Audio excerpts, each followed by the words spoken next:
The story of how the 3 Series Touring came to be. It is the story of a BMW employee who only wished to go on vacation with his family.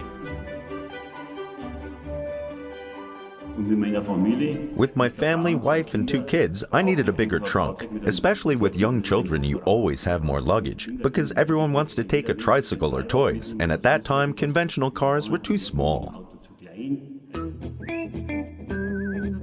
In the mid-80s, the BMW 3 Series was only produced as a sedan. But BMW employee Max Reisbuck needed a more spacious BMW for his vacations. So he bought a wrecked 3 Series and started to work on it in the garage of a friend. I had no construction blueprints. The vehicle and the modifications were all in my head. Of course, it grew over a period of several months. I thought about how to do this part and then that part. In order not to exceed his budget of $13,000, Max Reisbuck only used precast elements and welded them together. After 6 months of work, the new vehicle was finished.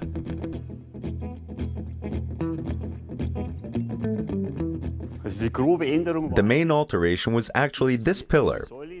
Usually the tail is here. I moved it to the rear edge of the vehicle. With that, the shape of the Touring was almost finished. To test how people would respond to it, he showed the Touring to his friends. Since their reaction was very positive, he dared to present it to his BMW colleagues. First they were curious, then they were amazed, and finally they loved it. The board was impressed. Then BMW took over my car, and 3 years later, the first 3 Series Touring went into production with minimal changes.